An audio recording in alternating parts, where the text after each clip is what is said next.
Welcome to the Idea Climbing Podcast. Storytelling is an absolute must in the marketing world. In this episode, I discuss how to create story-driven content marketing campaigns with my guest, Katie Wagner. Katie spent more than 15 years as a journalist. Then in 2010, Katie realized she could use the skills she learned in the newsroom to help business owners connect with their clients online and started her own agency, KWSM. Katie is a proud member of Vistage, Provisors, and the Young Entrepreneurs Council. She has served as a member of the advisory board for WebWise Kids, a nonprofit focused on keeping kids safe on the internet and social media. In 2012, she was honored with the organization's Champion for Children Award. We dive into topics including how to use informational interviews with your clients to create your marketing stories, how to create a successful marketing strategy with your content once it's ready, how to get qualified referrals from your existing clients, the one thing above all else you need to do to create story-driven content marketing campaigns, and more golden nuggets of advice. You're going to love this show.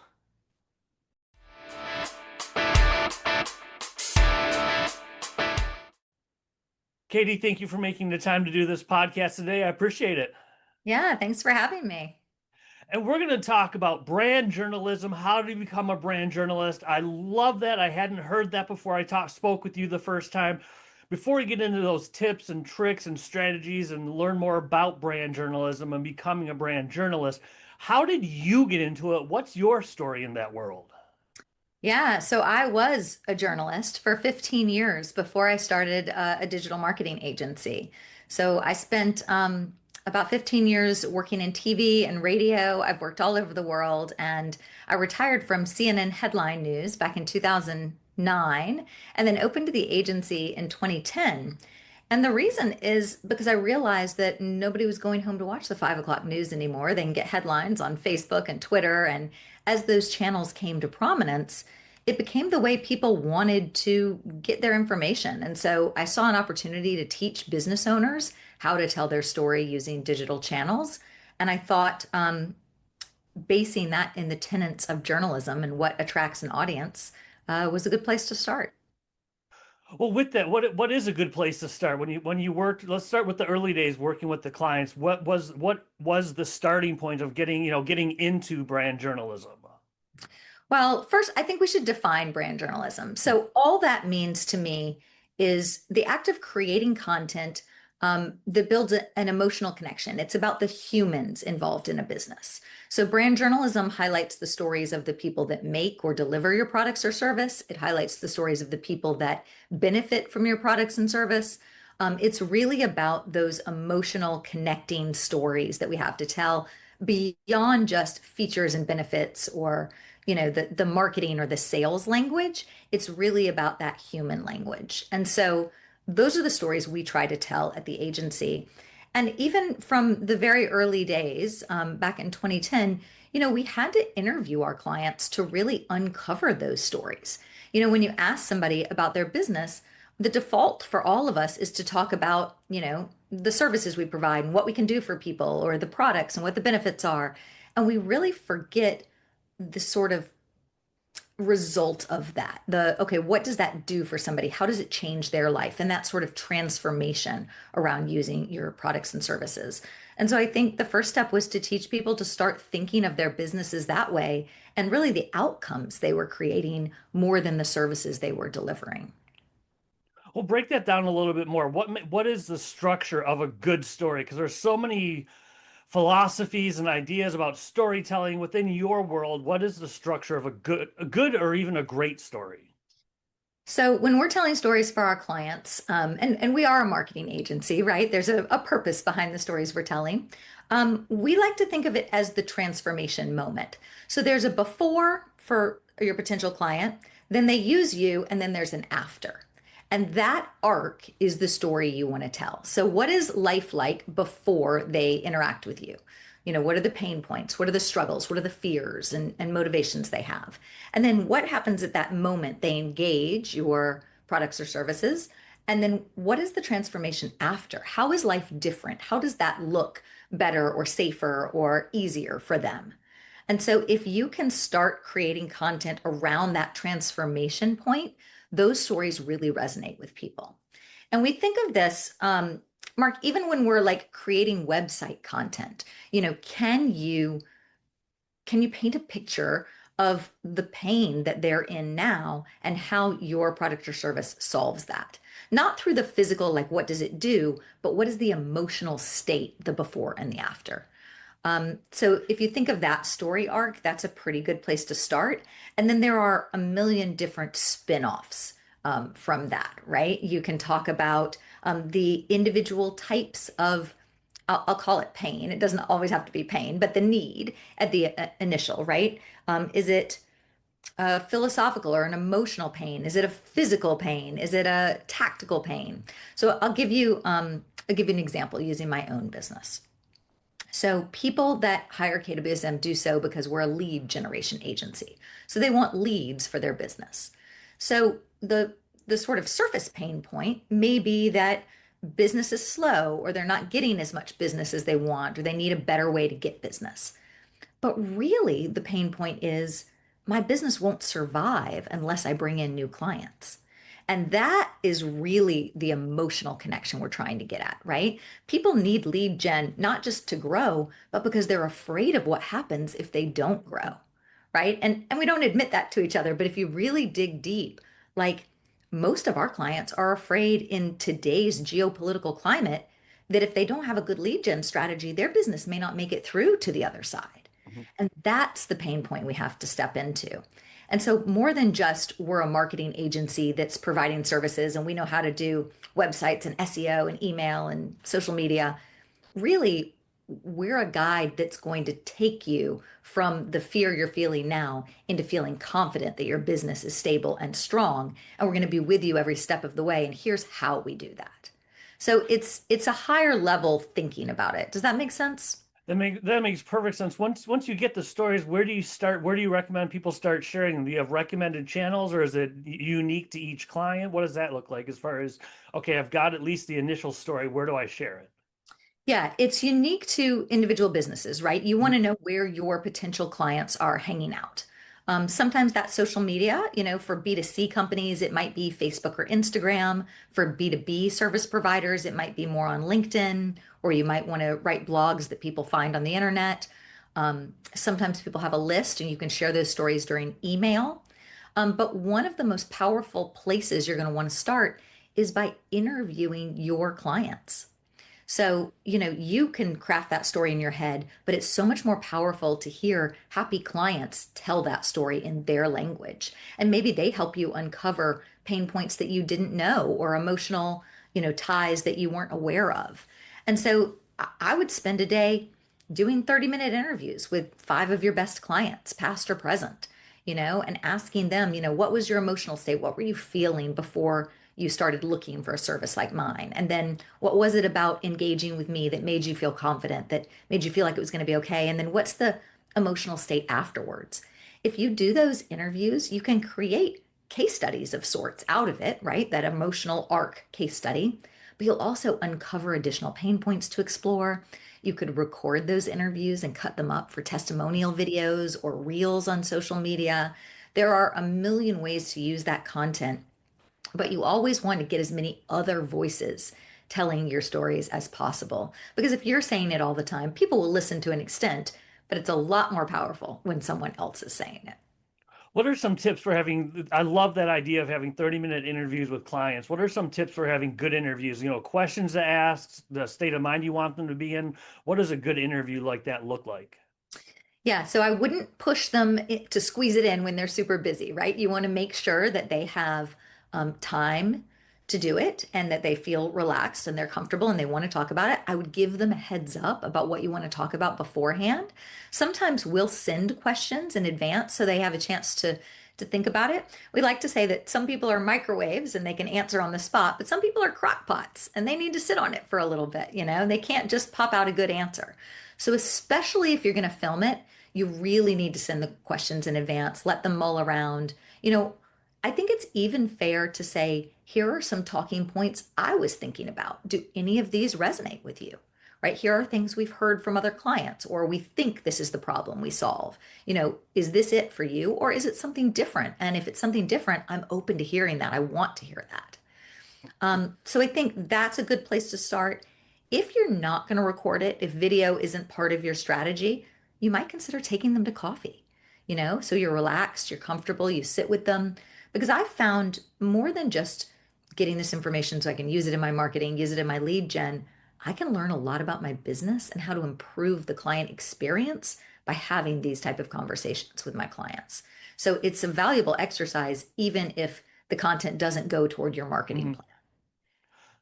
Well, once you start getting content and you have an idea of your story, what is this? Where does it? I'm imagining that there has to be some kind of strategy for the midterm and the long term. It's not just I created content, I posted on LinkedIn and hope for the best. What is the marketing strategy for that content once you start to get the content done? Yeah. So ideally, every business has a marketing or a lead generation strategy, right? I think sometimes one of the mistakes we make is that we start doing stuff and it might all be the right stuff, but we're not doing it for a reason, or we don't know how it works together. Or we don't know what the next step is. And so before you start doing this, I want you to think through, what are the steps to getting a client? How are clients finding you now? Do they end up on your website? Are they referred by other clients?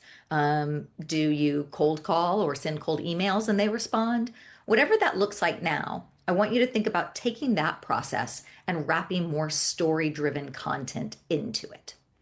And then I want you to think about how you can expand that process. So let's say you get most of your leads through your website, but you know that people come to the website and they don't fill out the form right away. Well, you might consider running retargeting ads to nurture those people, where once they've been on your website, now they're seeing content from you to drive them back to the website and nurturing them. And you could run video retargeting ads, you could run static retargeting ads, to reach those people. If you have a longer sales cycle and sometimes somebody engages with you but then doesn't hire you for several months, you might consider an email drip campaign, right? Where you send them a series of 3 to 5 different emails and gradually build those stories and give them examples of how you've helped people. That can be incredibly nurturing and it can help shorten the sales cycle. Typically, if I'm going to share something on LinkedIn, I want them to go back to a certain page on my website, right? So you might build a landing page where you're going to share that link every time you post on LinkedIn. And on that page, you're going to want to craft content and lay out the stories you want them to see. So it's really thinking through the thought process, and doing your client interviews will help you with this. So thinking through the thought process of how do people discover you and how do they make that decision, and then inserting these stories in those touch points as they're considering, as they're going through the process, so that you sort of keep them closer and warmer, and hopefully speed up that lead generation process a little bit. I love the term nurture content or nurturing content. Can you dive Yeah. into that a little bit more? What is it? What is that? How do you make it? Yeah, well, I mean, very few of us just land on a website and go, yep, I'm going to spend money on this, right? Like, we read it, we get interested, now we think about it, we go away, maybe we do some other research, maybe we look at competitors, sometimes we come back. Like, think about the way you buy things, right? Sometimes if I'm out of dental floss, I'll pop onto Amazon and order it, no problem. But most decisions in my life, I am in this consideration phase over. And nurturing content is what we want to feed people while they're in that consideration phase. And so it somehow advances the conversation they're having at this point with themselves, right? The conversation they're having with their head in their heads. So nurturing content can address fears or concerns. Sometimes in sales, we call that objections, right? It could address objections they're having. It could show them examples of people that have already been through this transition with you, the testimonial video, the client testimonials. Those would be helpful nurturing content. It could explain the process of working with you, right? At KWSM, you're going to start with a digital marketing strategy. So we need to explain, like, if you were to engage, this is how that happens. This is what it looks like. It could, show some outcomes or some stats about things you've achieved for clients. So any of those things are fair in nurturing content. But again, you want to understand upfront, what kinds of objections do your clients have, and what is that thought process they're going through. And then you're going to create nurturing content that gently addresses each of those things over time, so that again, your content is working as a sales arm of your business even when you're not engaging with those prospects. It's helping them to warm up a little bit. Well, once you get the clients, how do you, whether it's through content or direct messaging, things like that, how do you nurture the relationships once you close a client? Because I'm just gonna guess here, take a wild guess at with your process. It's not okay. We got a client. Thanks. Bye bye. How do you nurture a relationship with a client once you close them? That is an excellent question because I think that so many people think that, oh, well, we did it. We got the client, right? And you forget that this is an ongoing relationship and an ongoing communication loop. And so I think it's really important to continue to market to your existing clients. Maybe that's through a newsletter that they get that shares things you're working on in your company or stories. I put case studies in my internal newsletter that goes to my clients. They should see the kind of results we continue to create for other people. Um, Maybe it's, I have lunch with each of my clients every quarter. I'll go out with them. I'm not involved in service delivery at my business anymore, but I will still maintain those relationships and have coffee or lunch and say, tell me how we're doing. How are you feeling? Is this working? I think that open line of communication is important. We also have a check-in process where our director of accounts, who does oversee all the client work, is checking in every other month to see how things are going. They're calling them. And then every 90 days, we bring our strategy team back together and we analyze, without the client asking us to, we analyze everything that's happened so far and say, here's what we've learned, here's what we think needs to change. And so I think it's that proactive communication with your clients where you're showing them that you haven't stopped caring and that you're always thinking about how to advance things, how to do things better. And especially if I'm in a business where we have recurring contracts, we're in long-term relationships with our clients.